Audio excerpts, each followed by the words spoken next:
Alright. You want to buy a Hellcat? You want a nice house? You want a chain? But you want to spend your money on everything except building wealth? You want to spend all this money on a car note? $1,200 car note? $400 a month car insurance? Maintenance? $120 to fill up the gas tank? You want to spend $10K on a chain? You want jewelry? Who are you trying to impress? But I notice a lot of people, they spend money to impress. The amount of money we put into cars and trying to impress people, we can put that same amount of money into investments early and become financially free. You can work your 9-to-5 job. You want to make more money? Do a side hustle, Uber, Doordash. Go out there and start a business, but keep your 9-to-5 job. Don't rush and try to buy a car. Don't rush and try to buy anything to impress anyone. We out here spending money to impress people. That is nasty work. Very nasty work. I don't understand. That's why a lot of black people can't get ahead. Black people only spend money to impress other black people or make black people hate on them. You ride around just to make people hate on you intentionally. Who do you see flashing money on social media? You see people, they run around with a bankroll in your hand. Who do you see with these bankrolls showing off money? It's always black people. I never seen a white person hold a bankroll up to a camera. I never seen a white person hold a bankroll up. I never seen a white person flash a chain all in the camera with a bankroll in their hand. Black people only do it to impress other black people. They only do it to make other black people hate on them. They want to make people jealous. It's weird.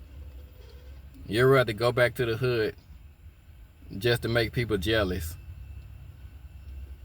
You act like you get some kind of money out here, but you want to roll around in the hood to make other black people jealous. Go around the white people doing the same thing. They're going to look at you like you're ignorant. And that's why you go around black people with the ignorance, because other black people will hate on it, or they're just going to say you flat out corny. So it's just a lot of weird stuff going out there. But that's not the point of this video. I'm getting off topic. But let's go out here and make this money.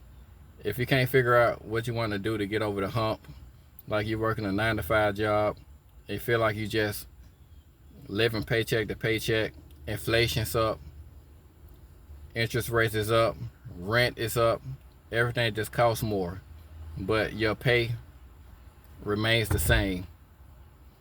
You still making the same pay you made 5 to 10 years ago, but everything else is up in price. And I feel like this economy, I feel like everything is intentional.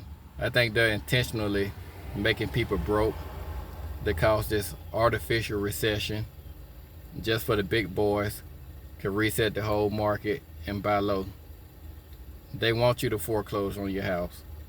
They want you to get your cars repossessed, because there's always going to be somebody there with money to buy these things when they're cheap and low. So just don't give them what they want. But we got to learn this through financial literacy. Don't give them what they want. There's a lot of people who live off other people's misery. They live off of it. They prey on it. They keeping the interest rates up on mortgages because they want people to foreclose. They want to cause a recession. This where rich people come in. This is how the rich people get richer. Rich people don't buy high. Don't ever believe that. The $1 million houses that they living in, they bought something low at some point to get to that point. Whether it's buying rental properties cheap, whether it's buying stocks when they were cheap. These people bought low, made millions, and now they can actually comfortably afford to buy $1 million house. They ride around in their nice cars, their Benzes, their Rolls Royces, their Porsches. They ride around comfortable, but they started somewhere.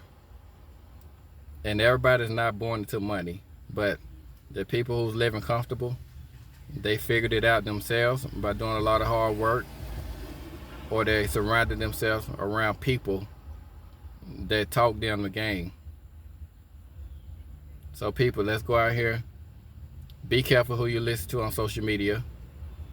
Just because they saying a lot of motivational things that sounds good, if you think about it, if you've been watching somebody on social media for the last 5 to 10 years and you're still in the same place in life, you didn't learn nothing from them.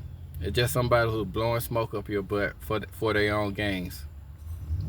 There's a lot of professional talkers out here. They talk a good game. They know how to sound intelligent. They know how to sound articulate. They real good at it. It keeps you watching, but in reality, you realize they just repeating the same stuff every day. Ain't taught you nothing. Ain't taught you how to do nothing. Ain't taught you how to buy stocks. Ain't taught you how to do research on low cap stocks that got the potential to make millions over the course of 10 years. They don't go in detail and teach you nothing, because these people, they're not investors. They make all their money on YouTube. Their primary source of income is YouTube. So that means they got to be good at YouTube. They're not good at anything else. They're good at making YouTube videos. They're good at keeping people engaged by talking about a bunch of nothing. So be careful of who you get advice from. If the people you listening to ain't moving the cards, sometimes it's gonna take you a couple of years to realize you listen to the wrong people around you. Listen to the wrong people on social media. So let's go out here and do great things, and I'm out.